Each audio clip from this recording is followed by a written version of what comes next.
Shalom. Call all you have about Shinyan Shah. Shalom to the left.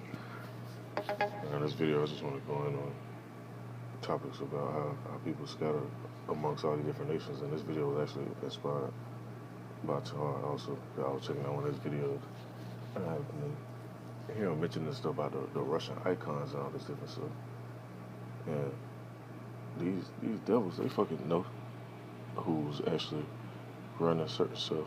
Might have been certain scribes that was over the treasury or top command in the army or, different little stuff like that. But they try to erase that history or hide it. Because you can't really erase it because you have people that tell stories. Sometimes it seems like a myth, but the stories still get out and get spread around.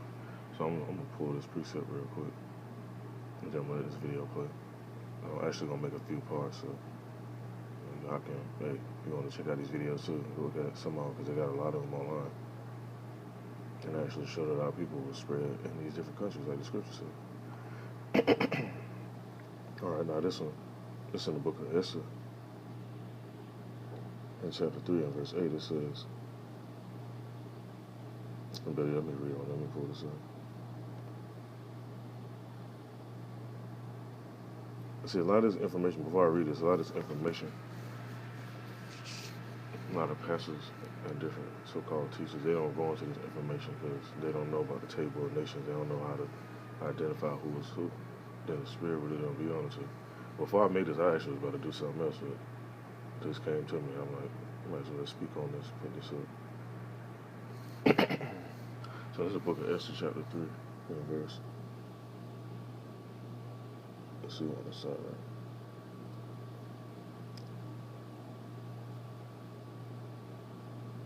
I'm sorry, verse 5, it says, and when Haman saw that Mordecai bowed not, nor did him reverence, then was Haman full of wrath. Because you had times when our people, they weren't with what these heathens was with. Like how our people, right now, they so immersed in America. You got this thing, everybody running around talking about something. Did you vote that bullshit? Hey, our ancestors, they weren't with none of that shit when they was up under these heathens. And they actually carried themselves a certain way. So it got to the point where these heathens saw how we was carrying ourselves. They wanted us to be alongside of them. They wanted to know what we know. And that's going to happen again, too, even in these times when all these plays and all this stuff take place. And I'm going to pull that scripture after this, where they basically just talk about you should be delivered up to kings and princes and so on and so on. And think not what you should say in that hour. Because they're going to want to know, man. That's it. I'm going to keep on reading. It says, and he thought scorn to lay hands on Mordecai alone. For they had shewed him the people of Mordecai, and who the people was? Our people. He said, wherefore Haman sought to destroy all the Jews that were throughout the whole kingdom of Ahasuerus, and even the people of Mordecai. Which that's still going on to this day. Because this whole COVID bullshit, who's the main people they was talking about more prone to getting it? Anyway, verse 7 it says, in the first month, that is the month of Nisan, in the 12th year of King Ahasuerus, they cast Pir, that is the lot for Haman, from day to day, and from month to month, to the 12th month, that is the month of Adar. And Haman said it to King Ahasuerus. I might be pronouncing that wrong, so it's like it says, there is a certain people scattered abroad and dispersed among the people in all provinces of thy kingdom, and their laws are diverse from all people. Neither keep they the king's laws. Therefore it is not for the king's profit to suffer them. If it please the king, let it be written, that they may be destroyed, and I will pay 10,000 talents of silver to the hands of those that have charge of the business to bring into the king's treasuries. So this is how much these damn heathens, they hated our people. Because we didn't want to do what they wanted to do. We didn't want to submit to their laws. We didn't want to bow down, so to speak. I'm going to play a little bit of this video. But then, hold on, let me get this other precept I said I was going to get, then I'll play this video.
more than type this in the comments.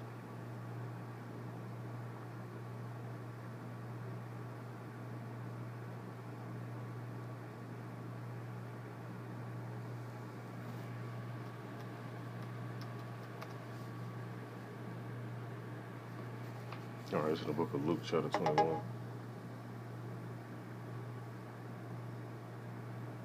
going to start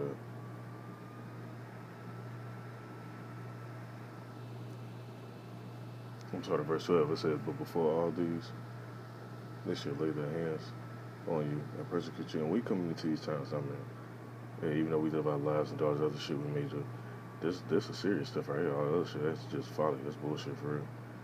This stuff right here, though, when this actually take place, then you're going to really see who really down for your house, bro. You know what I'm saying? It's easy to say it when it come down to really show that, as you're going to show that.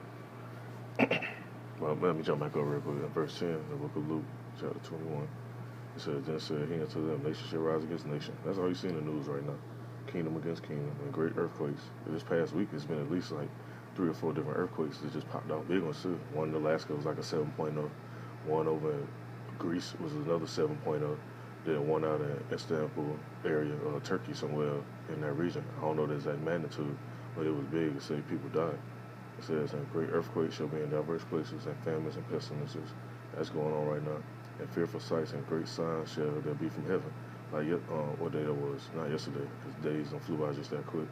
Saturday, you could see the moon out, full moon, and Mars. So, can't say white man wrote this, because they ain't even that crafty enough to write this type of stuff.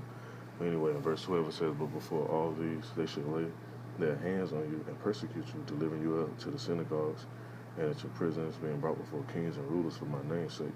Because that's the main thing. Because they're going to want to know, okay, what's his name you calling him? Who was this Yahweh? Who was this Yahweh? Why you calling it? Why you believing it so much? In verse 13 it says, "And it should turn to you for a testimony," because they don't want to know. They want to know why different men been uploading all these different videos, breaking down all these scriptures, how they done us go to no theological school, no seminary, or no cemetery school, what the hell they call it. They ain't go to no seminary school. But we know these scripts front to back. So much you ain't even gotta actually read the book, just spit it out. You just actually show this though, just for edification, so those who don't know it like that, they can go right to the reference points. Now, verse 14 says, "Settle it therefore in your hearts, not to meditate before what you shall answer. For I will give you a mouth and wisdom, which all your adversaries shall not be able to gainsay nor resist." And shit gonna get so real, this is gonna happen. It says, "And you shall be betrayed both by parents, brethren, kinsfolk, friends, and some of you they should cause be put to death. And you should be hated of all men for my name's sake." Hey, that's gonna happen, man. So brace yourself for that. It says in verse 18, "When there shall not a hair of your head perish, and your patience possesses you your soul." So you gotta be patient. Because now, even though it says your head, not the hair of your head, it should not perish. Some men, hey, they're gonna be martyrs, and that's gonna happen. They talk about that in other scriptures as well. But majority of them, though, that's elected to get out of here. They ain't got to worry about none of that. They're gonna be protected. Now, back to this point right here. I'm gonna let this video play. Try not to make this part long. I'm gonna make a few different parts. Let me find it real quick. You know, this one right here, this is in the book of Daniel, chapter 6 and verse 13. It says, "Then answered they and said before the king, that Daniel, which is of the children of the captivity of Judah, regardeth not thee, O king, nor the decree that thou hast signed, but make of his petition 3 times a day." And that's a spirit we should actually be in. Not bowing down, not trying to go to Esau for all type of little help and all type of aid and all type of bullshit. The Most High, He really want us, people want to know how a situation can change. He actually wants us to call on Him, seek Him. Like the scripture says, "Seek the Lord while the evil days come nigh." Don't wait till Esau locked all this shit down and doing what they want to do. Then try to, I'm going to go call on the Most High. It ain't going to work like that. Let me let this play real quick, and I'll bring some more precepts up. But there is a twist. His story, titled The War of Peter the Great, is based on his own family history. For Pushkin was in fact the great-grandson of an African slave. But who exactly was this mysterious dark-skinned ancestor of his? And why did the father of Russian literature take such pride in being descended from him? Thanks to Final Fantasy XV. Alright, let me skip past that now. Before I get into why he took so much pride in that, let's jump back one more time. Those didn't say nothing about his great-grandmother, none of that. No shots to the women. If you get offended, it is what it is. The house is determined by your father, so.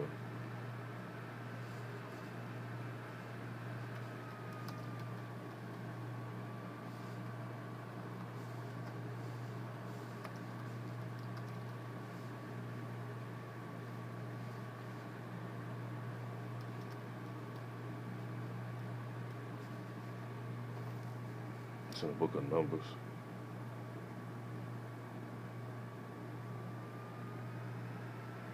Let's see.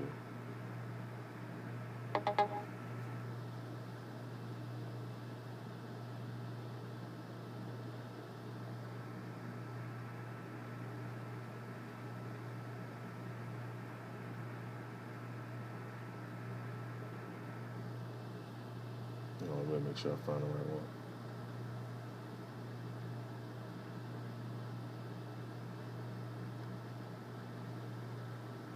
No, this ain't the exact one I was looking for. This is another one in the Chronicles I pulled up. But basically, your lineage goes back to the father. That's why they was always so strict with the sons. Because the sons carry your lineage on. This is the book of Numbers, chapter 3, verse 4. It says, Then the Lord Yahweh said to Moses, Number every firstborn male of the Israelites a month or more and list their names.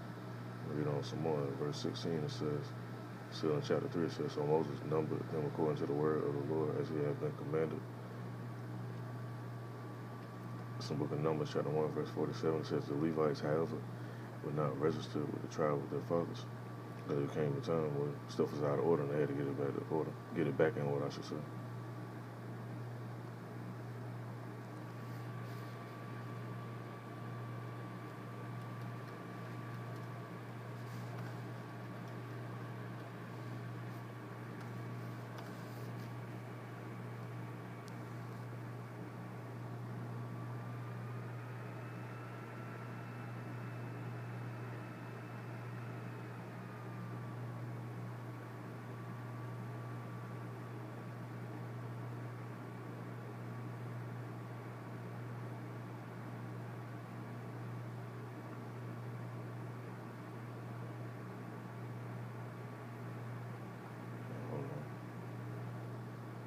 It says in chapter 23, if I'm mistaken.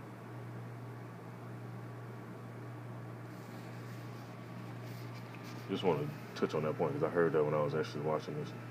Well, that's why it's important to know who your father's lineage go back to.